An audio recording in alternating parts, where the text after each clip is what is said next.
Salut les amis, j'espère que vous allez bien. Waouh! Si vous êtes Barcelonais, que vous avez suivi ce match, c'est sûr que vous avez vécu tellement d'émotions. Évidemment, on va retenir la victoire, on est content pour la victoire, mais bon sang. Pendant longtemps, j'étais en colère en regardant ce match d'une de ces manières. Waouh! Cette équipe me fait peur, vraiment. D'une certaine manière, je suis rassuré de voir que dans ce genre de situation, on arrive à remporter le match, qu'on arrive à gagner encore une fois, qu'on puisse garder cette première place. Ça, c'est rassurant pour l'équipe, cette cohésion du groupe, cette envie d'aller jusqu'au bout et de finalement remporter. Mais de l'autre côté, tu ne peux pas paniquer lorsque tu vois de la manière dont on joue en fait.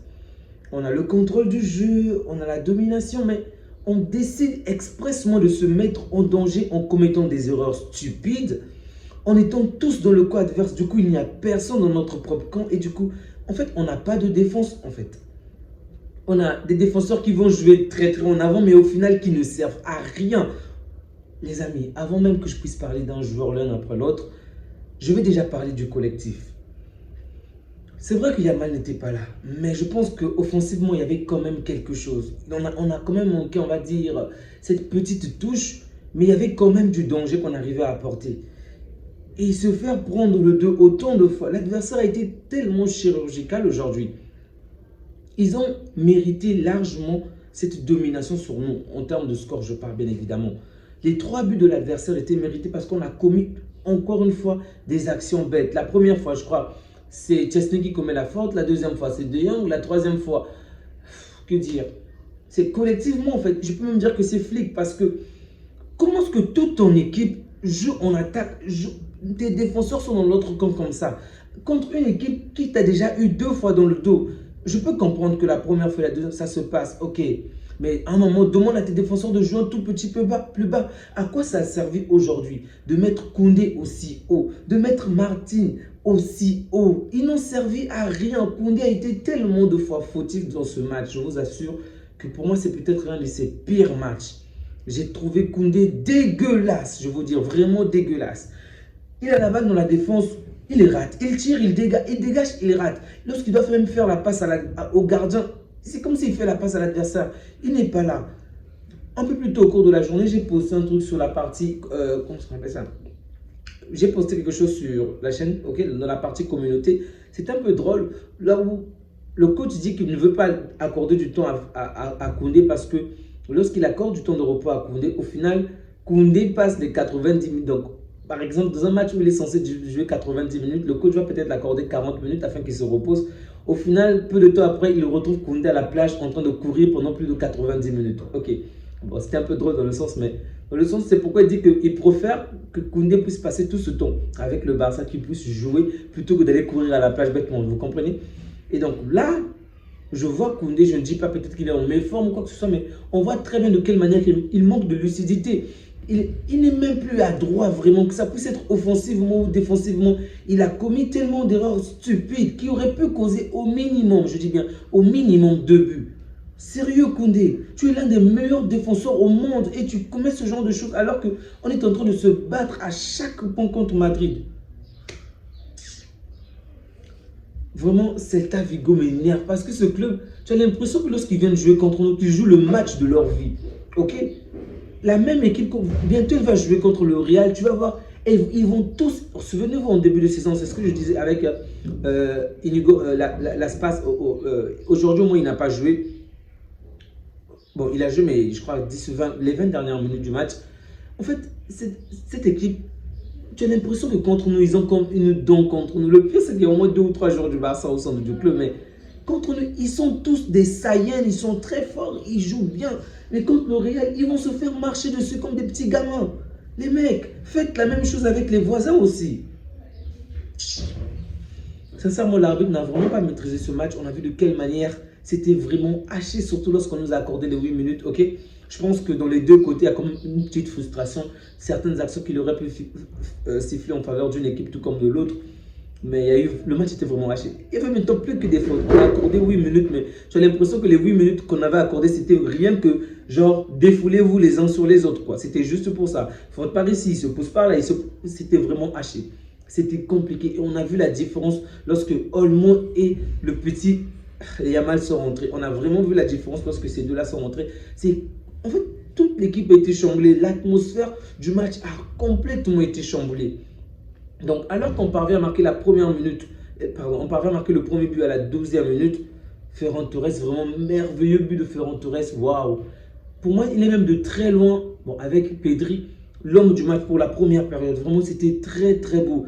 Excellent but de Ferran Torres, précis, il se donne à fond. Très très bonne performance de Ferran Torres. Lewandowski, on va dire un peu timide, il a participé dans la mesure où il a tiré vers lui toute l'attention et du coup, on arrivait à créer de l'espace pour les autres joueurs, mais Ferran Torres a vraiment été bon, ok. Pedri évidemment, mais je ne vais pas en parler. Donc Ferran Torres qui marque à la 12e minute, mais au final, l'adversaire parvient à marquer très peu de temps après, aux alentours de la 15e minute. Iglesias, premier but. Donc on termine la première période, certes, sur un score de parité, mais on voit de quelle manière on est au-dessus de l'adversaire, ok? On a la domination, on arrive à se procurer des occasions, même si, je précise bien, c'est l'adversaire au final qui arrive à créer les actions les plus dangereuses, ok? Szczęsny réalise des arrêts quand même décisifs, malgré le premier but sur lequel il est fautif. Szczęsny réalise des arrêts décisifs. Donc, nous, on a une certaine domination du jeu, du contrôle de la balle, mais l'adversaire a des actions les plus dangereuses. Donc, le match se termine sur un score de parité, on revient en seconde période, et là, on reprend encore le dessus. On a des actions un peu plus franches, beaucoup plus de domination, beaucoup plus de percussion dans le camp adverse. Mais au final, l'adversaire, une ou deux actions après, ils nous font du mal. Aux alentours de la 52e minute, on perd complètement le nord. Il marque le deuxième but. Donc 2-1 en faveur de Celta Vigo. Ensuite, à la 62e minute, 3-1. Là, je me suis dit, mais c'est foutu. C'est foutu. C'est foutu. Parce que les seules équipes pendant de toute cette compétition qui ont réussi à nous battre à domicile, ce sont les équipes qui ont réussi à marquer au moins 2 buts contre nous. Donc, à domicile, je précise, donc, comme les journalistes l'ont cité, il y avait l'Atlético et quelle équipe déjà? Je ne me souviens même plus, désolé. Donc, l'Atlético et une autre équipe qui ont réussi à nous marquer 2 buts à domicile. Et contre ces deux équipes-là, on s'est carrément incliné. Donc là, il ne s'agissait pas de 2 buts, mais de 3 buts. Donc, je me suis dit, c'est mort. Et vu la manière dont on n'arrivait même plus à faire la différence offensivement, c'était du n'importe quoi. Mais au final, il a fallu attendre que certains remplacements se fassent. Comme je vous ai dit, les deux joueurs qui sont rentrés, Olmo et le petit Yamal. Donc, Olmo qui marque à la 64e minute, soit 2 minutes après le troisième but de Iglesias. Et Rafinha qui marque à la 68e minute, avant de marquer encore sur penalty à la 98e minute. Donc, lorsque Olmo et Yamal rentrent, on sait de quelle manière on a repris on a repris l'intensité, on a repris vraiment le dessus sur l'adversaire. Mais il y a des choses que je ne comprends pas par rapport à Flick. Sincèrement, pourquoi on a eu 2 défenseurs qui ont été même des attaquants ou des milieux de terrain aujourd'hui? Ils étaient trop hauts, vraiment trop hauts. Ils étaient même devant nos milieux de terrain. Ils étaient carrément devant la surface adverse, non loin de la surface adverse. Je peux comprendre encore si tu as un gars comme Cancelo, si tu as un gars comme Alves. Je peux comprendre avec ces genre de joueurs. Mais Martin, tu nous mets Gérard Martin, qu'est-ce qu'il fait là-bas? À aucun moment il a tenté un dribble. Si vous regardez les performances du joueur aujourd'hui d'une manière individuelle, vous pouvez vous dire que Martin a fait quelque chose de dangereux. Vous allez voir le nombre de passes réussies, le nombre de ceci, le nombre de pertes de balles. Vous allez vous dire, tiens, il a fait un bon match. Alors que c'est faux. C'est faux. À aucun moment, il a réellement créé du danger. Ces centres télécommandés, tu sens que on savait où ça devait tomber, de quelle manière l'adversaire devait contrer. Les passes étaient constamment en arrière. Tu sens le fossé est immense avec Baldé, sincèrement. J'entends beaucoup qu'on s'intéresse au milieu de terrain comme Partey et c'est un joueur que j'apprécie même s'il commet des fautes stupides. Mais en toute sincérité, on doit d'abord s'intéresser aux défenseurs. Vraiment, prenons d'autres latéraux parce que là encore, on va dire qu'on a la grâce. Il n'y a que Baldé qui est peut-être out pour quelques temps. Il devrait revenir dans les 2 à 3 semaines qui vont suivre. Imaginez si Koundé également était de son côté touché. Qui on devait mettre à la place? Hector Ford. Sincèrement, je préfère même encore voir Hector Ford que Martin parce que Martin me saoule. Vraiment, à aucun moment tu te dis qu'il va apporter du danger. Au contraire, les seules fois où tu dis qu'il y a du danger, c'est plutôt lui qui va te causer du danger dans ton camp. Les amis, je suis content qu'on ait gagné. Vraiment, je suis content. Ce n'est peut-être pas l'émotion que je dégage en ce moment, mais ça m'a vraiment énervé de voir ce genre de performance. Et là, lorsque tu dis, ça c'est Celta Vigo avec cette défense. Imaginez-vous maintenant la défense de l'Inter. C'est vrai, En Ligue des Champions, les choses sont complètement différentes. On peut jouer différemment, mais si on arrive facilement à prendre autant de buts face au Celta Vigo, j'espère qu'en Ligue des Champions, on sera plus solide. Je comprends évidemment la fatigue liée pour quelque chose. Je ne vais pas vous mentir, je suis d'accord avec cela, mais lorsque je vois d'autres équipes, elles prennent moins de buts que le Barça. On en prend trop, vraiment. On en prend trop. Contre Celta Vigo, on prend 3 buts. C'est trop. En plus, à domicile, pas à l'extérieur, à domicile. Les amis, bon, le plus important, c'est toujours marquer plus de buts que l'adversaire. Moi, ça ne me dérange pas. Tant qu'à la fin, on parvient à marquer plus de buts, peu importe la compétition que vous marquez. Marquez nous-mêmes 200 buts, ok? Mais si nous, on parvient à marquer plus de buts que vous, ça ne me dérange pas. Mais ce qui m'inquiète, c'est de voir que l'on prenne plusieurs buts et qu'offensivement, qu'on puisse être inefficace. Ce qui nous est arrivé pendant un bon moment du match, ok? Ça, c'est quand même inquiétant. Bon, Yamal et Olmo sont rentrés, ils ont changé la tendance du match. Ça, c'est vraiment la bonne chose à retenir déjà. Voir Olmo marquer de nouveau, faire ce genre de performance encore une fois, ça c'est plaisant. On sait que sa période de blessure a quand même été longue. Et lorsqu'il est revenu, il n'était pas forcément meilleur des moments où il ne nous a pas montré en fait le Olmo du début de la saison. Et là, il a quand même fait quelque chose de très intéressant. Et je veux vraiment féliciter cela, ça m'a énormément plu. Il y a pas mal de choses à dire concernant Pedri qui a vraiment été waouh. Pedri a été très fort. Vraiment la domination du match, la domination du jeu de la balle. En fait, Pedri, c'est le tempo en fait. Pedri, c'est la température. S'il décide qu'on va mettre l'intensité, tout le monde mettra de l'intensité. Non seulement dans notre équipe, mais dans l'équipe adverse. Soit ils vont subir, soit ils seront obligés de se mettre au même niveau que nous. Si Pedri décide qu'on va baisser la température, tout le monde baisse la température. Mais Pedri c'est vraiment une véritable pépite, vraiment. Et heureusement pour nous que le Real ne l'avait jamais pris. Vraiment, bravo à Pedri pour une fois encore, il sort un très bon match. Lopez essaie de faire quelque chose, même si je ne vais pas vous mentir, je ne suis pas du tout satisfait de la performance de Lopez depuis le début de la saison. Même si de temps en temps, il essaie de faire des trucs, on va dire.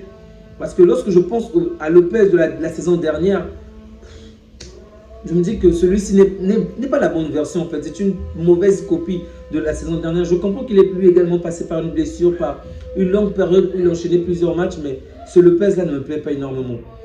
Donc, De Jong, j'aimerais qu'il soit un peu plus offensif, qu'il aille un peu plus de l'avant parce que il joue trop la carte défensive. Tu as à la limite l'impression que c'est De Jong le défenseur et c'est Koundé l'attaquant, ou je sais pas, le milieu du terrain. Vraiment, j'aimerais que De Jong aille un peu plus de l'avant. Désolé, un peu plus de bruit.